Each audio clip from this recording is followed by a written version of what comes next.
जय श्री कृष्णा दोस्तों, स्वागत है आपका फिर से एक नई वीडियो में।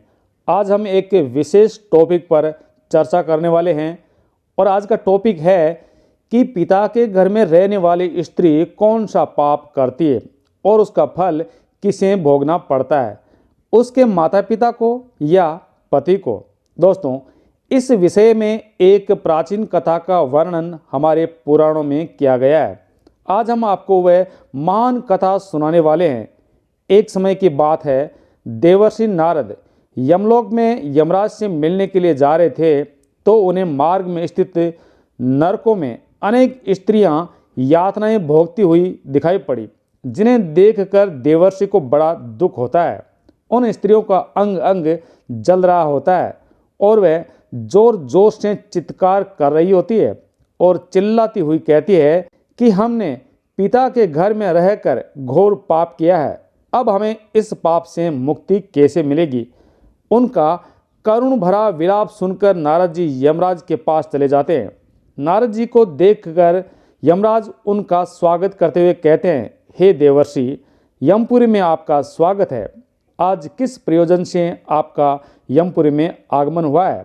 अवश्य ही आप कोई महत्वपूर्ण समाचार लेकर आए हैं। दोस्तों, देवर्षि नारद कहते हैं, हे धर्मराज, आज मैं आपके दर्शन करने के लिए ही आ रहा था, किंतु मैंने यमपुरी के मार्ग में बड़ी ही विचित्र घटना देखी, जिससे मेरे मन में शंका हो गई। कृपया आप मेरी इस शंका का समाधान करें। तब यमराज कहते हैं, हे देवर्षि, आपके मन में जो भी शंका हो निसंकोच होकर पूछिए, मैं आपकी शंका को दूर करने का प्रयास अवश्य करूंगा। फिर देवर्षि कहते हैं, हे धर्मराज, आज जब मैं आपके दर्शन के लिए आ रहा था तभी मैंने नरक में कष्ट भोग रही कुछ स्त्रियों को देखा। जोर जोर से विलाप कर रही थी कि उन्होंने पिता के घर में रहकर घोर पाप किया है। इसलिए मैं आपके पास यही जानने के लिए आया हूँ कि एक स्त्री पिता के घर में रहकर कौन सा पाप कर सकती है और उस पाप का दंड किसे भोगना पड़ता है। यमराज कहते हैं, हे देवर्षि, आपने उचित प्रश्न किया है। आपके इस प्रश्न के उत्तर में समस्त मानव जाति का कल्याण छिपा हुआ है। आपके इस प्रश्न का उत्तर देने से पूर्व मैं आपको महाराज कंस के जन्म की कथा सुनाता हूँ।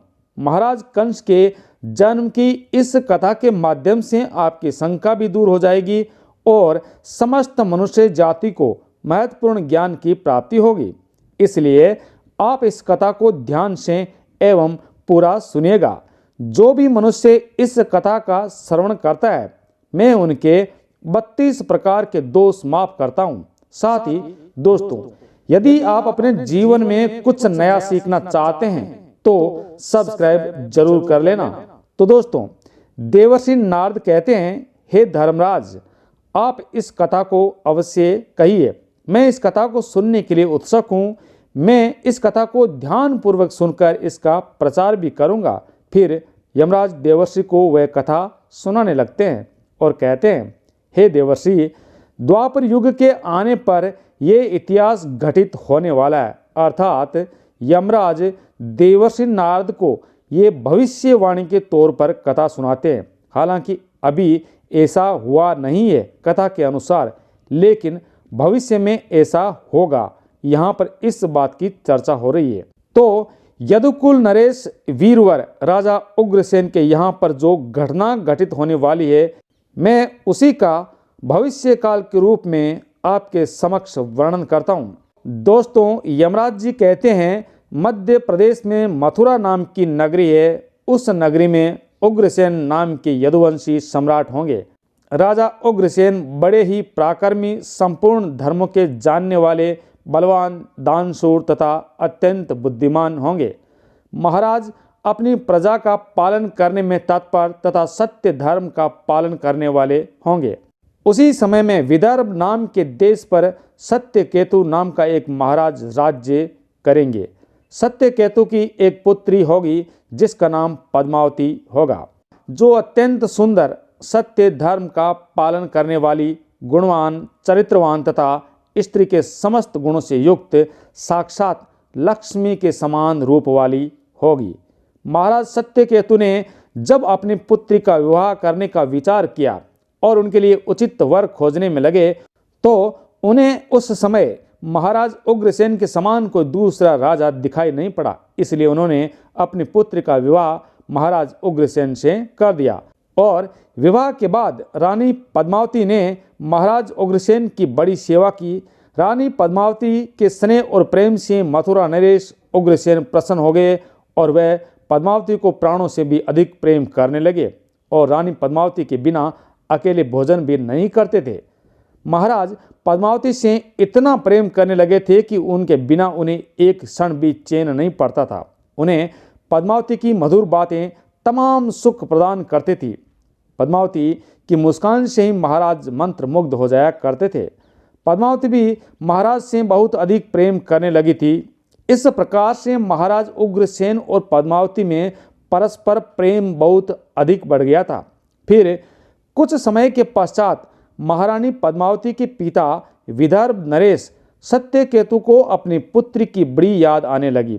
पद्मावती की माता भी अपनी पुत्री के दर्शन न होने के कारण अत्यंत दुखी थी।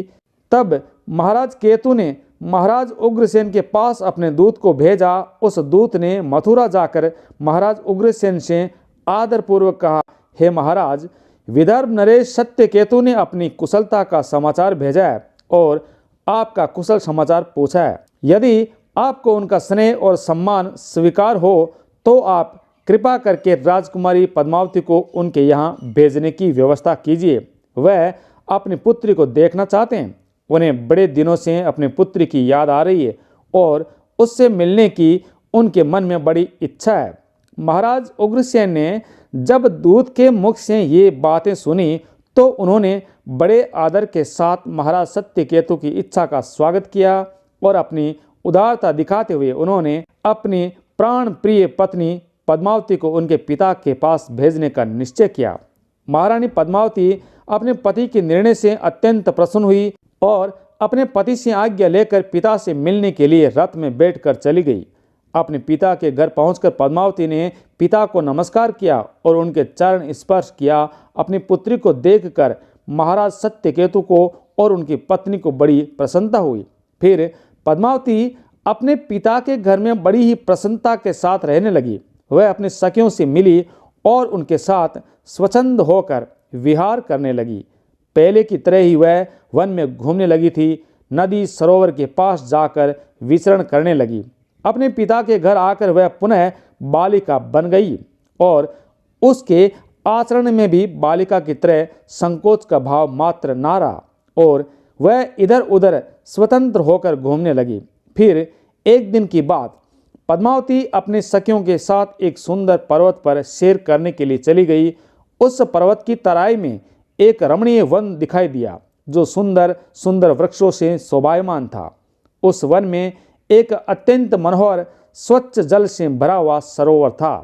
उस सरोवर को देखकर पद्मावती अपनी सखियों को लेकर सरोवर के पास चली गई और उस सरोवर में अपनी सहेलियों के साथ हंसती गाती हुई जल क्रीड़ा करने लगी और अपनी सहेलियों के साथ खेलती कूदती वह अपने पति परमेश्वर को भूल गई और मौज मस्ती करने लगी। उसी समय कुबेर का एक सेवक गोविंद नाम का एक दैत्य दिव्य विमान पर बैठकर आकाश मार्ग से कहीं जा रहा था। तभी उसकी दृष्टि सुंदर रूप तथा बड़ी बड़ी आंखों वाली राजकुमारी पद्मावती पर पड़ी जो हंसती मुस्कुराती हुई सरोवर में स्नान कर रही थी। उसे देखते ही वह दैत्य आकाश में ही रुक गया। उसे अपनी ज्ञान शक्ति से पता चला कि वह सुंदरी विदर्भ नरेश की पुत्री पद्मावती उग्रसेन की प्रिय पत्नी है और दैत्य सोचने लगा कि ये पद्मावती कितनी सुंदर है, इसका रूप कितना मनोहर है, किंतु ये पतिव्रता होने के कारण आत्मबल से सुरक्षित है, लेकिन पर पुरुष के लिए इस सुंदरी को पाना असंभव है। महाराज उग्रसेन बड़ा ही मूर्ख है जो उसने अपनी इतनी सुंदर मनोहर रूप वाली पत्नी को मायके में भेज दिया। ये सुंदरी देवताओं के लिए भी दुर्लभ है। इस समय कामदेव मुझे बहुत पीड़ा दे रहे हैं। मैं कैसे इस सुंदरी के निकट जाऊं और इसका उपभोग करूं? इसके साथ भोग करने की मेरे मन में बड़ी इच्छा हो रही है। इतना सोचते हुए उस राक्षस ने एक उपाय निकाला और फिर उसने महाराज उग्रसेन का रूप धारण किया, जो हुबहू महाराज उग्रसेन की तरह ही दिखाई पड़ रहा था। फिर वह उस वन में एक वृक्ष के नीचे जाकर बैठ गया और उसने मधुर संगीत बजाना शुरू कर दिया। वह मधुर संगीत मोहित करने वाला था। जब पद्मावती और उसकी सखियों ने उस मधुर संगीत को सुना तो उनका मन विचलित हो गया और वह मधुर संगीत की तरफ आकर्षित होने लगी। वह सोचने लगी, ये मधुर संगीत कौन बजा रहा है जिसे हम सभी को मंत्र मुग्ध कर डाला है। पद्मावती के मन में उस संगीत को बजाने वाले को देखने की इच्छा जागृत हुई और वह उस संगीत का पीछा करते हुए अपनी सखियों के साथ जाने लगी। तो उसने देखा कि एक वृक्ष के नीचे कोई पुरुष बैठा है, जो महाराज उग्रसेन की तरह ही दिखाई पड़ रहा था। वास्तव में वह दुष्ट राक्षस गोभील था, जो महाराज का रूप धारण करके बैठा था। अतः महाराज उग्रसेन को वहां बैठा हुआ देखकर पद्मावती सोचने लगी, मेरे धर्म प्राण पति अपना राज्य छोड़कर इतनी दूर कब और कैसे आ गए। महारानी इस प्रकार से सोच ही रही थी कि अचानक उग्रसेन के भेष में बैठे हुए उस दुष्ट गोभील ने स्वयं ही महारानी को पुकारा, हे प्रिय, यहाँ मेरे पास आओ, मैं तुम्हारे बिना जी नहीं सकता। मेरी प्रिय सुंदरी से अलग रहकर मुझे चैन नहीं पड़ रहा था। तुम्हारे दर्शन किए बगैर भोजन करना भी असंभव हो गया था। इसी कारण मैं खुद ही चलकर तुम्हारे पास आ गया हूँ। मैं तुमसे एक क्षण भी दूर नहीं रह सकता। दोस्तों, अपने पति के ऐसे मधुर वचन सुनकर महारानी पद्मावती कुछ लज्जित सी हुई और शर्माते हुए वह उनके सामने जाकर खड़ी हो गई। फिर महाराज के वेश में बैठे उस पापी ने महारानी का हाथ पकड़ लिया और उन्हें लेकर जंगल में एकांत स्थान पर ले गया। वहां पर वह अपनी इच्छा अनुसार पद्मावती के साथ भोग विलास करने लगा। लेकिन महाराज उग्रसेन के अंग पर एक निशानी बनी हुई थी, जो इस बहरूपिया के अंग पर दिखाई नहीं पड़ रही थी, जिसे देखकर महारानी अचानक से भयभीत हो गई। उसे समझ में आ गया था कि यह महाराज उग्रसेन नहीं है, उसका रूप धारण करके कोई बहरूपिया आया है। महारानी पद्मावती तुरंत वहां से उठ खड़ी हुई और अपने वस्त्र संभाल कर पहन लिया। रानी के हृदय में इस घटना से बड़ा दुख हुआ। एक पापी बहरूपिया ने महाराज का रूप धारण करके उनका उपभोग किया, जिससे महारानी बहुत क्रोधित हो गई और उस राक्षस से कहने लगी कि तूने महाराज का रूप धारण करके मेरा उपभोग करके घोर पाप किया है, तू पापी और निर्दयी है। इतना कहकर महारानी की आंखें भर आई और वह रोते हुए उस पापी को श्राप देने लगी, हे दुष्ट दुरात्मा, तूने मेरे पति का रूप धारण कर मेरे साथ छल किया है, मेरे इस पवित्र शरीर को मलिन कर दिया है, मेरे उत्तम पतिव्रता व्रत को नष्ट कर डाला है। मैं तुझे अत्यंत कठोर श्राप दूंगी। रानी पद्मावती की बात सुनकर वह राक्षस गोभील अपने असली रूप में आ गया और कहने लगा, हे दुष्ट स्त्री, एक पतिव्रता स्त्री से तो समस्त राक्षस और दानव दूर भागते हैं। मैं तो जन्म और कर्म दोनों से ही राक्षस ही हूँ। इसलिए मुझे श्राप देने से पूर्व तुम मेरे दोष का विचार करो। तुम मुझे कौन से अपराध के लिए श्राप दे रही हो? मेरे राक्षसी स्वभाव के कारण ही मैंने ऐसा कृत्य किया है। दोस्तों, पद्मावती कहने लगी, हे पापी राक्षस, मैं साध्वी और पतिव्रता नारी हूँ। मेरे मन में मेरे पति का ही वास है। मैं केवल अपने ही पति की कामना करती हूँ। मैं सदा उन्हीं के लिए व्रत एवं तपस्या करती हूँ। मैं अपने धर्म मार्ग पर चल रही थी, किंतु तूने माया रचकर मेरे साथ अन्याय किया है, मेरा पतिव्रत धर्म नष्ट कर डाला है। इसलिए हे दुष्ट, मैं तुझे भस्म कर डालूंगी। फिर वह राक्षस गोभीद कहने लगा, हे राजकुमारी, यदि तुम उचित समझो तो मेरी एक बात ध्यान से सुनो। मैं धर्म की बात कह रहा हूँ। जो स्त्री प्रतिदिन तन मन वचन और कर्म और वाणी द्वारा अपने पति की सेवा करती है, पति की संतुष्टि से ही स्वयं संतुष्ट होती है, पति के गुस्सा होने पर भी उसका त्याग नहीं करती, पति के दोष का विचार नहीं करती, अपने पति के हर काम में उसका साथ देती है, पति के अलावा कभी किसी पुरुष पर विचार भी नहीं करती, वह स्त्री पतिव्रता कही गई है। यदि कोई स्त्री खुद का कल्याण चाहती है तो वह अपने पति का कभी त्याग नहीं करती। पति चाहे रोगी हो, कोढ़ी हो, बूढ़ा हो अथवा पापी हो, पतिव्रता स्त्री कभी अपने पति का परित्याग नहीं करती। जो स्त्री पति को छोड़कर अन्य कार्यों में लगती है, पति को भूलकर खुद मौज उड़ाती है, स्वेच्छाचारिणी बनकर अकेले ही इधर उधर घूमने लगती है, उसे संसार में व्यभिचारिणी कहा गया है। जो स्त्री पति की अनुपस्थिति में श्रृंगार करती है, सज धज कर इधर उधर घूमती है, दूसरे पुरुषों के सामने नाच गाना करती है, उसे कुलटा कहा जाता है। इसलिए तुम मुझे ये बताओ कि तुम अपने पति को छोड़कर इस वन में किस लिए आई हो? पति की सेवा करना छोड़कर तुम सज धज कर श्रृंगार करके इस वन में क्यों भटक रही हो? तुझे शर्म नहीं आती?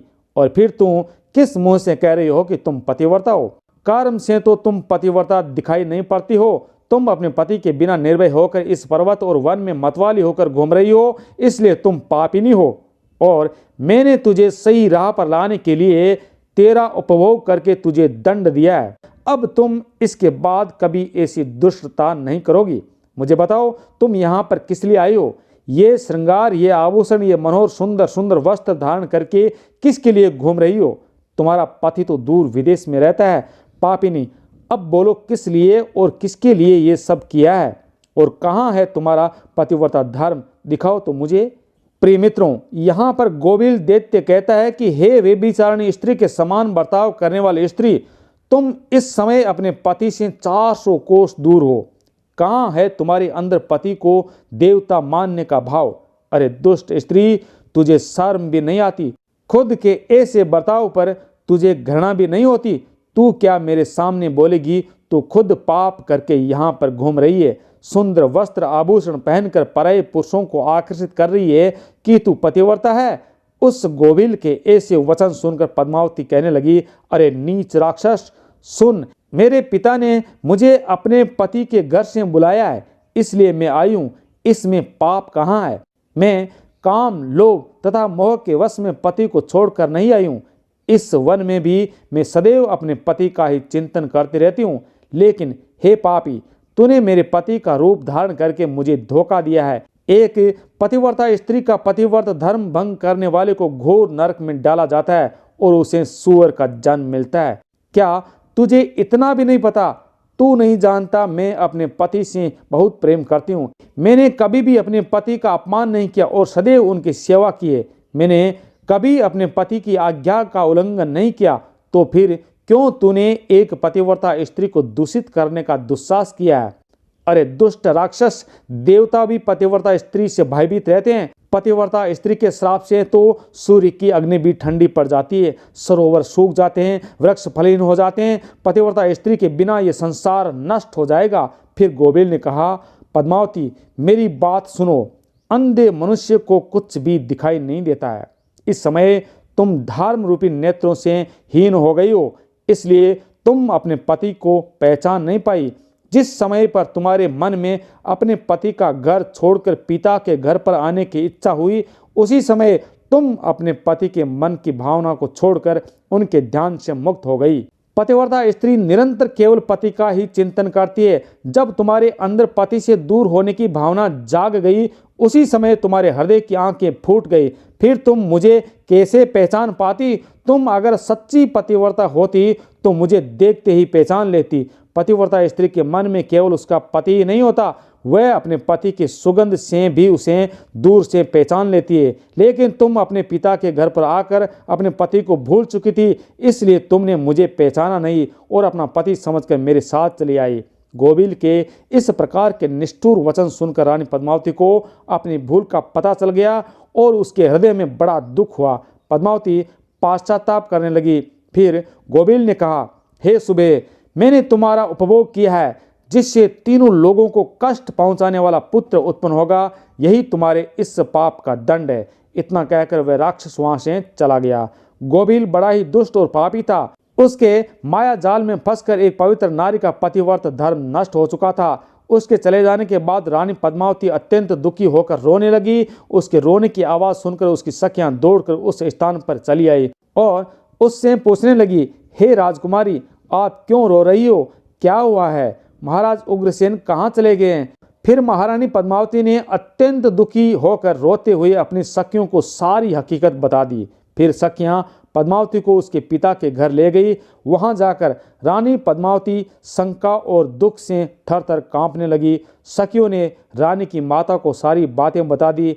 ये बात सुनते ही पद्मावती की माता ने महाराज सत्यकेतु के पास जाकर सारा वृतांत सुना दिया, जिससे महाराज सत्यकेतु को बड़ा दुख हुआ। उन्होंने तुरंत अपनी पुत्री को कुछ दूतों के साथ उसके पति के घर भेज दिया। उधर महाराज उग्रसेन अपनी पत्नी पद्मावती को आया हुआ देखकर बहुत प्रसन्न हुए। वह बार बार पद्मावती से कहने लगे, हे प्रिय, तुम्हारे बिना मेरा जीवन दुष्कर हो गया था। तुम और कुछ दिन ना आती तो मेरे प्राण ही चले जाते। इतना कहते ही रानी पद्मावती महाराज के गले में पड़कर रोने लगी। महाराज उग्रसेन कहने लगे, हे सुंदरी, क्या हुआ, क्यों रो रही हो? मुझे बताओ, तुम्हारे दुख का कारण क्या है? पद्मावती ने महाराज को कुछ नहीं बताया और उस पाप को छुपा दिया और प्रेम पूर्वक महाराज के साथ विहार करने लगी। फिर महारानी का वह भयंकर गर्भ धीरे धीरे बढ़ने लगा। केवल महारानी ही जानती थी कि उसके गर्भ में किसका बच्चा पल रहा है। ये बात उसने कभी महाराज को नहीं बताई। अपने उदर में पल रहे उस राक्षस के बालक के विषय में सोचकर रानी को दिन रात चिंता सताने लगी। वह गर्भ 10 वर्ष तक बढ़ता गया और उसके बाद महाभयंकर कंस का जन्म हुआ। वही कंस जब बड़ा हुआ तो उसने तीनों लोगों को कष्ट पहुंचाना शुरू किया और कृष्ण के हाथों से उसकी मृत्यु हो गई और उसे मोक्ष प्राप्त हुआ। दोस्तों, यमराज कहते हैं, हे देवर्षि, मैंने आपको भविष्य में होने वाली इस घटना को वर्तमान काल में सुना दिया है। इस प्रकार से पिता के घर में जो कन्या निवास करती है वह बिगड़ जाती है। पुत्री अपने पिता के घर में रहकर जो पाप करती है उसका फल माता पिता को भी भोगना पड़ता है। किसी भी पिता को अपनी पुत्री के विवाह के बाद उसे अपने घर में नहीं रखना चाहिए। जिस पुरुष के साथ उसका विवाह किया गया है उसी के घर में स्त्री का पालन पोषण होना चाहिए। अपने पति के घर में रहकर वह भक्ति पूर्वक अपने पति की सेवा करती है, उससे दोनों कुल की कीर्ति बढ़ती है। पिता के घर में आने पर वह फिर से अपने पुराने दिनों को याद करती है और पति को भूल जाती है। ऐसे में उसके द्वारा अनजाने में ही भयंकर पाप हो सकता है। माँ के बाद स्त्री की रक्षा केवल उसका पति ही कर सकता है। पति से दूर रहने वाली स्त्री के मन में कभी भी पाप उत्पन्न हो सकता है। वह मोहवश पराये पुरुष के चंगुल में फंस सकती है। इसलिए उचित यही है कि उसे उसके पति से दूर न किया जाए। यदि वह स्त्री ससुराल में रहकर पाप करती है तो उसका फल उसके पति को ही भोगना पड़ता है। पुत्री के उत्तम गुणों से ही पिता की कीर्ति बढ़ती है, इसलिए पुत्री का स्थान उसके पति के घर पर ही होता है। अतः शादी के बाद किसी भी पिता को अपनी पुत्री को अपने घर में नहीं रखना चाहिए। तो दोस्तों, इस प्रकार से धर्मराज ने देवर्षि नारद को रानी पद्मावती की कथा सुनाकर संसार को उत्तम संदेश दिया। आपको ये कथा कैसी लगी कमेंट करके अवश्य बताना, और जानकारी अच्छी लगे तो ये वीडियो ज़्यादा से ज़्यादा सभी के साथ शेयर अवश्य करना। आपका बहुत बहुत धन्यवाद। जय श्री कृष्णा, राधे राधे।